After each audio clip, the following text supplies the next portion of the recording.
इस दुनिया में क्राइम की दुनिया हमेशा से ही डार्क और डेंजरस रही है। लेकिन कुछ केसेस ऐसे होते हैं जो पूरी दुनिया को हिला देते हैं। आज हम बात करेंगे एक ऐसे क्राइम की जो प्योर ग्लोबल स्केल पर एग्जीक्यूट किया गया। ये कहानी है दुनिया के सबसे बड़ी हाइस्ट की, जिसमें छुपी है mastermind planning, high tech hacking और डेंजरस क्रिमिनल्स।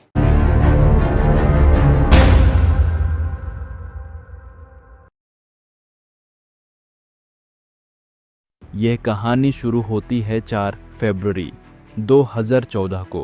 बांग्लादेश बैंक, जो उनका सेंट्रल बैंक है, उनके अकाउंट से $1 बिलियन चुराने की कोशिश हुई। छुप कर की गई प्लानिंग और इंटरनेशनल हैकर्स का यूज़ करके इस पूरे ऑपरेशन को अंजाम दिया गया। लेकिन कैसे? बांग्लादेश बैंक के अकाउंट्स का कंट्रोल होता है न्यूयॉर्क फेडरल रिजर्व बैंक में। ये अकाउंट इंटरनेशनल ट्रांजैक्शंस के लिए यूज़ होते हैं। कुछ हैकर्स ने इन्हीं अकाउंट्स पर नज़र डाली और उन्होंने प्लान किया कुछ ऐसा जो आज तक किसी ने नहीं सोचा था। इस हाइस्ट की प्लानिंग कुछ महीने पहले शुरू हुई थी। एक ग्रुप ऑफ हैकर्स, जिन्हें लाजरस ग्रुप कहा जाता है, ने बांग्लादेश बैंक के सिस्टम्स को टारगेट किया। ये ग्रुप नॉर्थ कोरिया के साथ लिंक किया जाता है। सबसे पहले उन्होंने मालवेयर का यूज़ करके बैंक के सिस्टम्स को हैक किया और उसका एक्सेस अपने पास ले लिया। 4 फरवरी की रात हैकर्स ने अपनी हैकिंग ऑपरेशन को अंजाम देना शुरू किया। स्विफ्ट सिस्टम का यूज़ करके उन्होंने फेक पेमेंट रिक्वेस्ट्स बनाई। उन्होंने न्यूयॉर्क फेडरल रिजर्व को $1 बिलियन ट्रांसफ़र करने की रिक्वेस्ट भेजी। उन्होंने पैसा फिलीपींस, श्रीलंका और कुछ और कंट्रीज़ के अकाउंट्स में ट्रांसफ़र करने की रिक्वेस्ट फाइल की।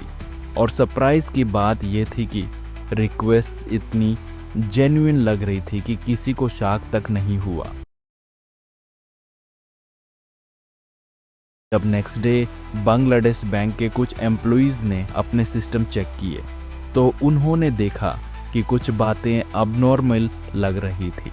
ट्रांजैक्शंस के लॉग्स मिसिंग थी। अब वो समझ गए थे कि कुछ तो गड़बड़ है। लेकिन तब तक $81 मिलियन फिलीपींस में ट्रांसफ़र हो चुका था। बांग्लादेश बैंक ने तुरंत न्यूयॉर्क फेड और फिलीपींस अथॉरिटीज़ को इन्फॉर्म किया। फिलीपींस के कैसीनोज और फिनेंशियल इंस्टीट्यूशंस के थ्रू जो पैसा लॉन्डर हुआ उसका ट्रेस करना शुरू किया गया।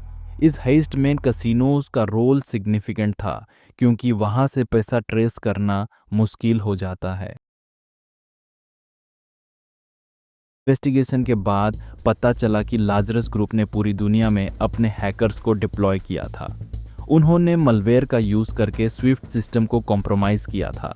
एक सिंपल मिस्टेक के वजह से इन्वेस्टिगेटर्स ने उनका ट्रैक किया। उन्होंने एक अनट्रेसेबल ईमेल के थ्रू हैक किया था, लेकिन एक सर्वर की लोकेशन उन्होंने गलती से रिवील कर दी। इसे 80 मिलियन में से सिर्फ 18 मिलियन रिकवर हो पाया। बाकी पैसा लॉन्डर होकर निकल गया। ये हेस्ट सिर्फ एक वार्निंग नहीं था, बल्कि एक वेकअप कॉल था कि साइबर सिक्योरिटी कितनी ज़रूरी है। आज भी हैकर्स और गवर्नमेंट्स के बीच एक साइबर वॉर चल रही है। इस कहानी से एक बात सीखने को मिलती है, हमेशा अपनी सिक्योरिटी को प्रायोरिटी देनी चाहिए, चाहे वो ऑनलाइन हो या ऑफलाइन। हैकर्स दुनिया के हर कोने में हैं और वो नए तरीके ढूंढ रहे हैं आपको टारगेट करने के लिए। यह था दुनिया का सबसे बड़ा साइबर हाइस्ट। आपके इस बारे में क्या विचार हैं? नीचे कमेंट्स में ज़रूर बताएं। अगर आपको ये कहानी इंटरेस्टिंग लगी हो तो लाइक करें, शेयर करें और चैनल को सब्सक्राइब करें।